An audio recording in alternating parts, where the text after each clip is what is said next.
هلو. سلام. ویدیو اولمون چی بود؟ همین بود.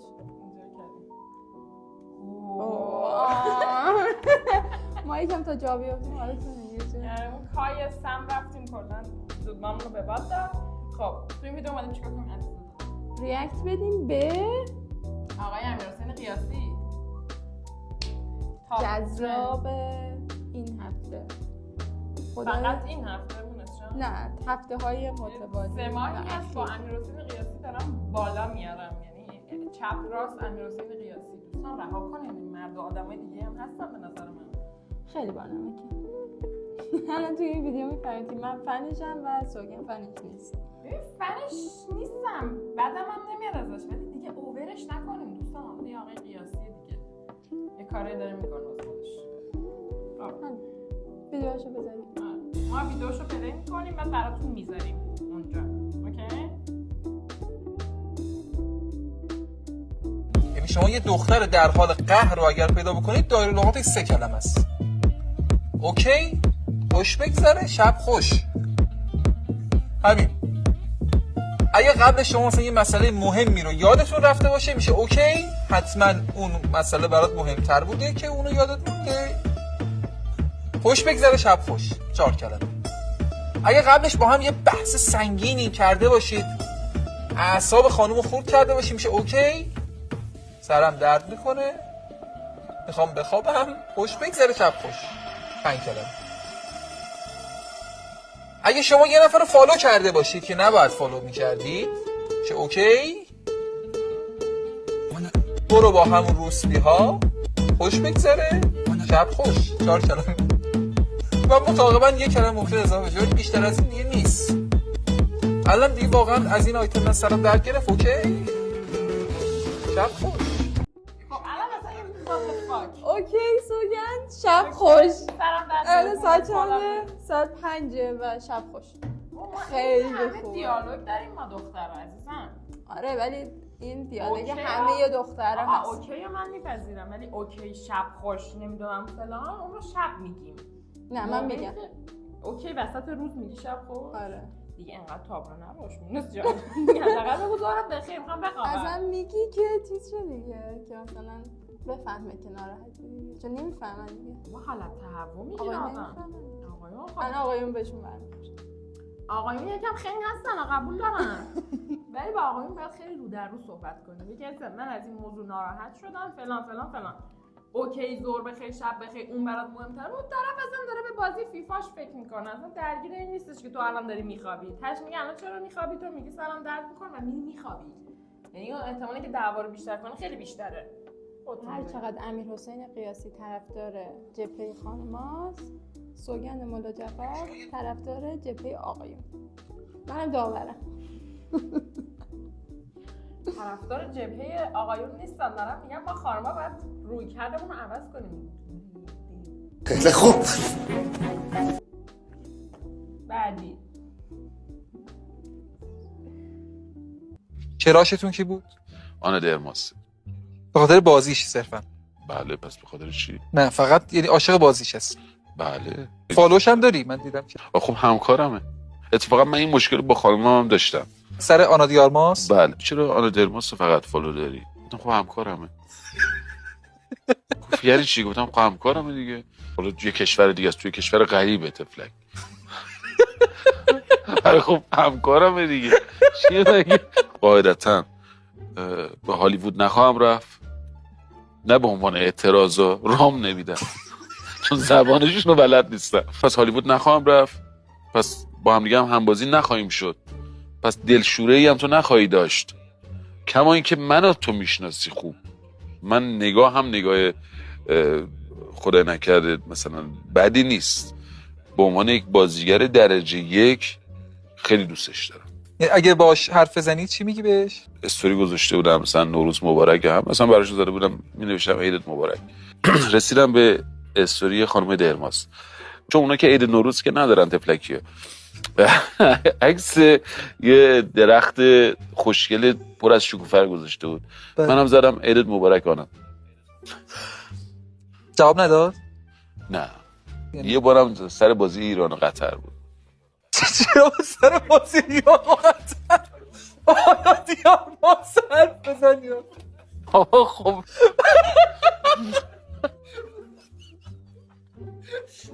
یه بار سر بازی ایران قطع بهش عادی خب عادیه سر آره یعنی چی سر بازی ایران و قطر؟ چرا عباس جمشیدی فر سر بازی ایران و قطر با آنا دیار آقا داشتم بازی رو میدیدم خیلی هم اعصابم خورد بود ولی انقدر استرس داشتم و فرصت‌های خیلی زیادی هم داشت دست میداد اومدم مثلا استرسمو کم کنم تو اینستاگرام داشتم میچرخیدم یه دفعه استوری خانم درماس آنا خانمو دیدم بعد سری نوشتم گفتم تو رو خدا دعا کن ایران ببره آنا همین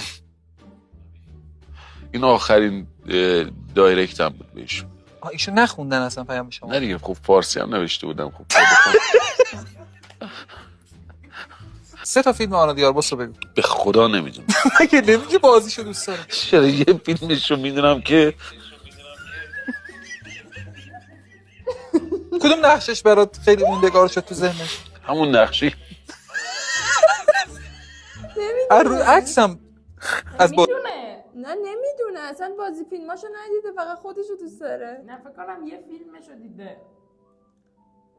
والله ربی کدوم فیلمشو؟ کامنت خودتون بنویسید چه فیلمشو میگید. خاک بر سرم.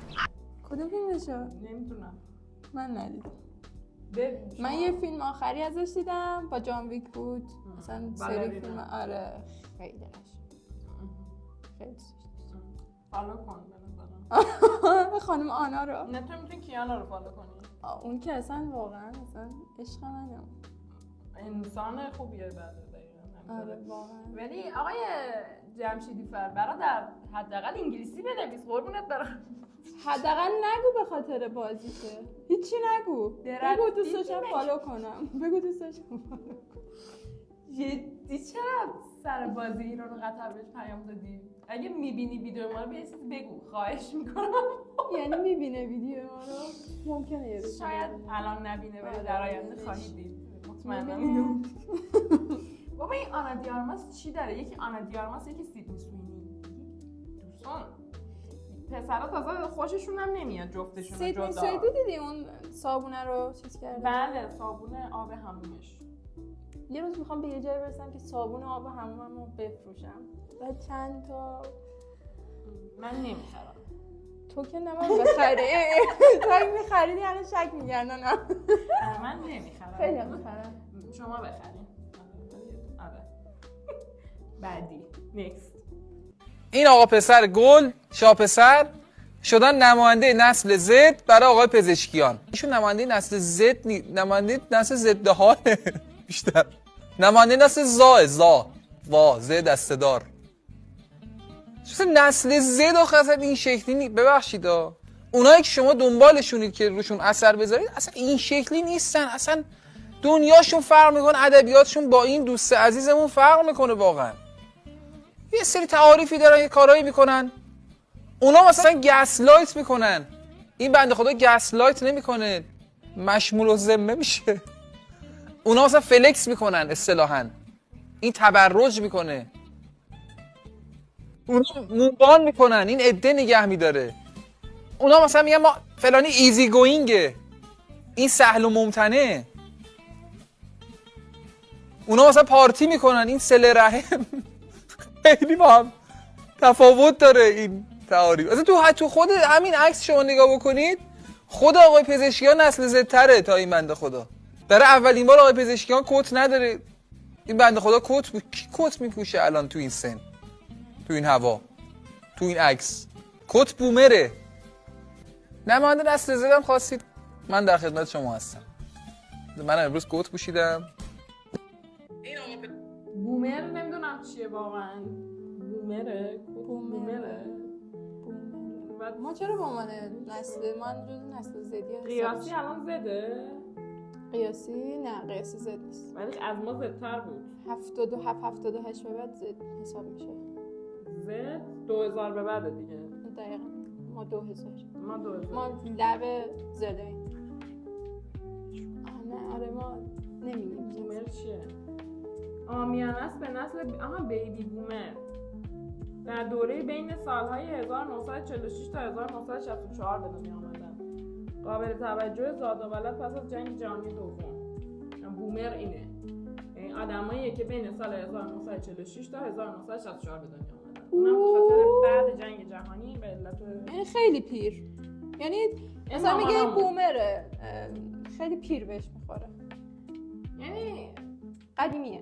آره، یعنی زد نیست. زد دیدین که چی شد دیگه. زد اگه ویدیو کاری ندیدید برید ویدیو کاری ببینید متوجه میشین زد یعنی چی. اونجا پر زد، خود زده، یعنی زد و ایگرگ و ریخته براتون میلنیا پیلنیا میده اینا. نه نسل بعدش آلفا یه همچین چیزیه. زد نمیدونم، یه ویدیو میگیم راجع به این نسل حرف میزنیم. خب یعنی از چیزی بگم ببخشید آقای پزشکیان و نه آقای قیاسی نظرت میخوام. اون بچه بدبخت شاید تو دنیای واقعی استایلش خیلی فرق کنه، چه میدونی؟ مجبوره برادر من، مجبوره. خودت مجبور بودی کت پوشیدی. اشعه یووی در تهران به حد داستان رسیده. بعد اینکه یه ضد آفتابی بزنیم حالا بریم تو خیابون، البته که برای مرد بهترین ضد آفتاب اینه که سایه خانومش بالا سرش باشه. مسابقه حمل همسر در فنلاند، در نهایت هر کسی که اول بشه هموزن همسرش بهش چیز میدن، بهش بلستر با الکل. سوال مهم من دارم، مگه شما زناتون رو میذارید زمین؟ خدایی نکرده راه بره، خانوم راه بره، شما هم همینجوری وایسید. های پسرم واقعا نمیفهممتون جدی که حالا مسابقه چی وظیفتونه؟ همسرتون رو حمل کنید. روتین پوسته ایمان خانوما نبود، آقایون نباید روتین پوستی داشته باشن. مردی که روتین پوستی داشته باشه مرد نیست. روتین پوستی مرد جای چک خانومشه روی صورتش. همین. انقدر دخترها مهربون و ناز هستن، انسانای خاص و پسرها واقعا هر چی ما میکشیم فرزند ذکوره. همین الان اگه از بچه پسر داری از خونه بیرونش کنید و خیلی خوبه، خیلی خوبه. درجه لاستنی اصلا کلا 360 اصلا که بنگ سجا یادتون نره چک همسر. خانم همین برید جلو خانم بلند یه نشید چک بزنید. بزن تو صورت. ای بابا کلا این دیگه میشه مرد آزاری. چه اتفاقی داره میفته؟ یا ما جنگیدیم مرد سالاری از بین بره، بعد الان زن سالاری داریم میاریم خودمون. خود آقایون دارن زن سالاری میارن. یه مدت هم زن سالاری چی میشه؟ نمیشه کلا یه چیزی سالاری نه، اصلا سالار نباشه، فرزند سالاری باشه، اصلا انسان سالاری باشه. چی میشه؟ آقای قیاسی اینقدر تو داری ویدیو رو روانشناسیش نکن برادر. روانشناسی چی آخه؟ هرسامو در میارد. چی سالاری کوفت؟ خب کدوم با ببینین؟ این پسر داشتن نصف دختر داشتن هزینه دارد. طبیعیه به خدا. اصلا پسر نباید هزینه داشته باشه. ما اصلا پسر میاریم که کمک خرجمون بشه که بتونیم خرج دختر عزیزمون رو بدیم. بعد پسر از گل نازک‌تر وقتی بهش میگی سریع قهر میکنه میره معتاد میشه. تا حالا کسی دیدی بگه دختر من تریاکی شده نمیدونم باید باهاش چیکار بکنم ببریم کم ترکش بدیم؟ همیشه پسرا دچار مشکلن. همون رفتن دخترها حمومی 9 میلیون میافته جدی که حقشون هم هست.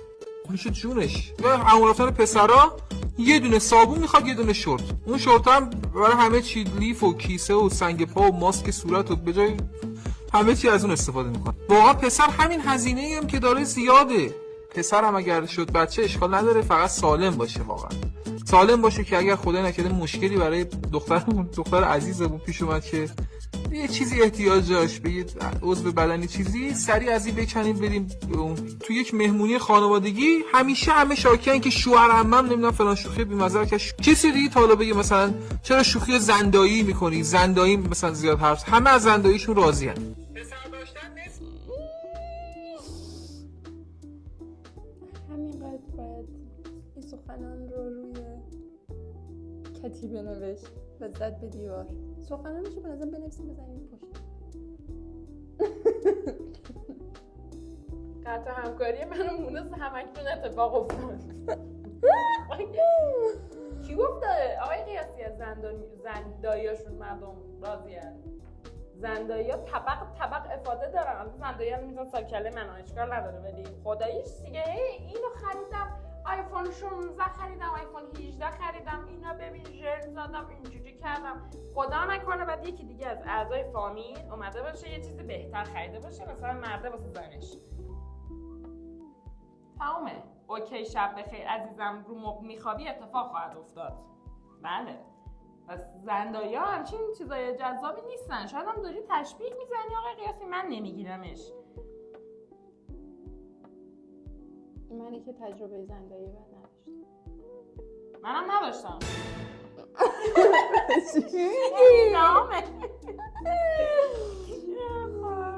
حالا اگه بخوای به بامزه بودن قیاسی از 1 تا 10 بگی چند میدی؟ قیاسی که متنشو خودش نمی‌نویسه مونس. حالا اصلا خب اجرا کردنش هم مهمه. به اجراش اجرا میدونی چه پوینت مثبتی اجراش داره؟ خیلی بجا میخنده. این هنریه که شاید 90% آدمو ندارن. حالا من غذا شیرات میگیرم فکر نکنم خودم چیز خاصی همون نه بابا. خب چند میدی؟ 6. 6. خیلی زیاد 6. کارش خوبه، حرفه‌ایه، ولی اینکه سبک خودشو پیدا کرده خیلی باحاله. به نظرم جذابش میکنه. ببین آدم خوبی الان یه موج خیلی چیزی علاقه من به تو میشن، یه موج خیلی چیزی از من متنفر خواهند شد. یه موجی هم از عاشق تو میشن و از من متنفر میشن. فکر کنم کسی جرئت نکنه راجع به آقای قیاسی بد بگه الان، چون آقای طهماسب هم حرفشو پس گرفت. بماند که به نظر استوری نابجایی بود، از دلیلی نداشت جز اینکه بخواد اسم خودش بیاد سر زبون. ولی خب بابا بذارین دیگه، قیاسی خوشتون میاد، شما خوشتون میاد، قابل احترام، بذارین من خوشم نیاد. اوکی؟ اولین دختری که از قیاسی خوشش نیاد. آقای قیاسی اگه این برنامه رو میبینی، این رفیق من از شما خوشش نمیاد. انسان دوست داشتنی هستی، دمت گرم، ولی من آدمی نیستم که بشینم ببینم. واقعا بگو قیاسی برنامه ما رو میبینی؟ بالاخره یه روزی میبینه دیگه. شاید. آره بابا. خلاصه که تا اینجا دیدین و خوشتون اومد و اینا، یه این کارهایی که همه یوتیوبرها میگن چیه؟ لایک کنین، ساب کنین، کامنت بذارین، حمایت کنین ما رو تا دوباره ویدیو بگیریم براتون، انرژی بگیریم، بکشیم خودمون رو براتون. یاد خرجایی که رو دستمون افتاده. خب تا یه ویدیو دیگه آره میریم بدش کن. خداحافظ. خداحافظ.